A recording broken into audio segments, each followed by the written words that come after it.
Buildings, मुझे Google से ये पिक्चर मिला।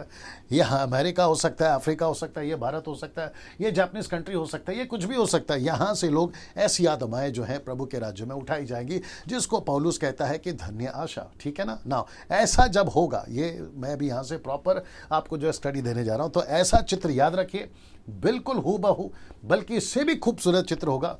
अगर आप मुंबई से देख रहे हैं, आप मुंबई से उठा लिए जाओगे। पूना से देख रहे हैं, पूना से उठा लिए जाओगे। पंजाब से, गुजरात से, कर्नाटका से, साउथ से, क्या कहते हैं उसको, दिल्ली से, कलकत्ता से, रांची से, झारखंड से, आप छत्तीसगढ़ से, पाकिस्तान से, श्रीलंका, यूके, इटली, जहां से भी देख रहे हैं, ऐसी आत्माएं उठाई जाए। कितना अद्भुत चित्र है, कितना अद्भुत नजारा होगा। और हम सब आज बॉर्डर के चक्कर में, भारत का और पाकिस्तान का, किसी और का, आजकल तो भारत का और चाइना का भी चल रहा है, ये सारे बॉर्डर्स यहाँ पर हैं। लेकिन जिस दिन हम यहाँ पर उठा लिए जाएंगे ना, तो पासपोर्ट नहीं लगेगा, यहाँ वीजा नहीं लगेगा, यहाँ टिकट नहीं लगेगी, यहाँ फ्लाइट का टिकट नहीं पूछा जाएगा, यहाँ पे सिक्योरिटी चेकिंग नहीं होगी। Can you believe this?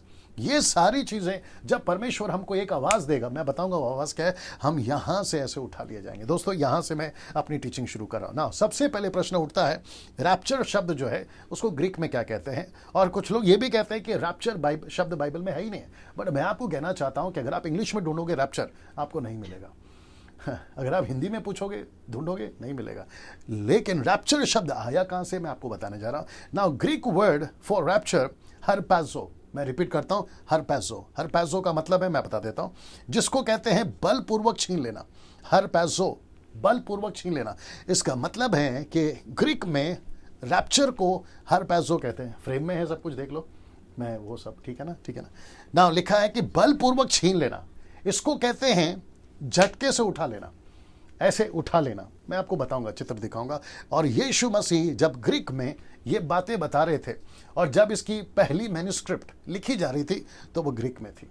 उसके बाद जो ग्रीक में लिखा गया वो है हरपैज़ो, फिर उसके बाद में जिसका अर्थ है छीन लेना। अब बात करते हैं लैटिन की, क्योंकि ग्रीक के बाद में लैटिन, लैटिन के बाद में इंग्लिश आता है, और जिसको कहते हैं रैप्चरस, रैप्चरस, और जिसका इंग्लिश ट्रांसलेशन है, जो कि इंग्लिश में मिलाकर बोला गया, और उसको कहते हैं रैप्चर।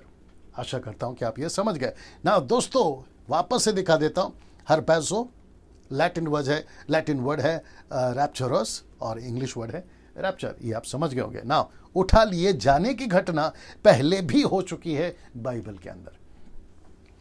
जी, मैं रिपीट कर देता हूं कि उठा लिए जाने की घटना पहले भी हो चुकी है बाइबल के अंदर। इसको भी बंद करना पड़ेगा, या जो भी है देख लीजिए, ठीक है ना। ना दोस्तों, क्योंकि चित्र आपको दिखाना होता है ताकि आप स्पष्ट देख सकें, इसलिए कुछ सेटिंग हम यहाँ करते हैं लाइट्स की, उसके लिए ये सारी चीजें आप ध्यान रखिए। उठा लिए जाने की घटना पहले भी हो चुकी है, मैं आपके बीच में रखने जा रहा हूँ। जी, ओके, या ना, वह है यह। अब आप पूछेंगे ये कौन है? अगर कुछ लोगों ने गैस कर लिया तो अच्छी बात है, अगर आपने गैस कर लिया तो ये अच्छी बात है। मुझे उस पर देखना है, स्लाइड्स पे देखना है।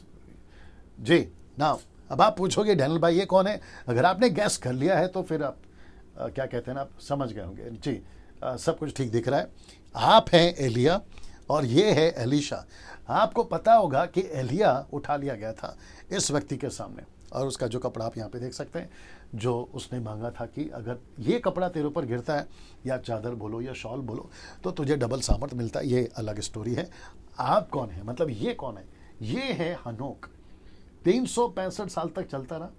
फिर लिखा है कि परमेश्वर ने उसको उठा लिया। 365 साल की उम्र में इसको उठा लिया। 300 साल तक परमेश्वर के साथ चलता रहा, और उसके बाद में ये हनोक जो है उठा लिया गया। इसकी पूरी जिक्र जो है उत्पत्ति के 5वें अध्याय में घटना है। तो जैसे इसको उठा लिया गया, तीसरा व्यक्ति और एक है, क्योंकि 3 लोगों को उठाया गया, और आप हैं यीशु। ये देख लीजिए, लिखा है प्रेरितों की किताब उसका 1 अध्याय वचन 9 में, यीशु मसीह बादलों पर उठा लिए गए। तो जैसे ये घटना घटी है, ये कोई रैप्चर नई घटना नहीं है। अब मुझे नहीं पता कि जो नास्तिक लोग हैं, एथिक लोग हैं, मतलब जो विश्वास नहीं करते, उनको ये चित्र कैसा लगेगा, उनकी सोच कैसी होगी। लेकिन परमेश्वर ने ऑलरेडी पृथ्वी पे 2 लोगों के साथ, और आप यीशु के साथ, खुद यीशु के साथ, ये 3 घटना यहाँ पे घटी है ना। दोस्तों, इसका मतलब है कि ऐसा ही कुछ रिपीट एक और होगा, और वो है रैप्चर कलीसिया के साथ, यानी कि कलीसिया जो रैप्चर की कलीसिया है ना, उसके साथ होगा। अब आप सोच के देखिए, उसमें हम और आप हैं, कितना अद्भुत होगा। जैसे ये सब उठा लिए गए, वैसे एक दिन आप और हम भी उठा लिए जाएंगे इसी पृथ्वी पर। उसकी तैयारी क्या है, उसके लिए आपको क्या करना है, आखिर तक बने रहिएगा, मैं आपको बताऊंगा ना। ये सब आप सोच रहे होंगे, ये मैं बीच में ये क्यों दिखा रहा हूं जी, मैं आपको ये क्यों दिखा रहा हूं? मैं वापस कहता हूं कि ये सब चित्र के साथ में मैं आपको ये क्यों दिखा रहा हूं, ये ठीक है ना, बड़े ध्यान से सुनेगा। आप सभी जानते हैं ये हमारा प्लैनेट है, ये गैलेक्सी है, ठीक है ना, ये सब, ये पृथ्वी है, फिर जुपिटर है, मार्स है, फिर आपका वीनस है, ये सब कुछ है यहाँ पर। और फिर आप सोच रहे होंगे कि डैनियल भाई ये चित्र के साथ में आप इसका क्या कनेक्ट कर रहे हैं? बड़े ध्यान से सुनिएगा दोस्तों, इन सब को चीरते हुए, इन सब को क्रॉस करते हुए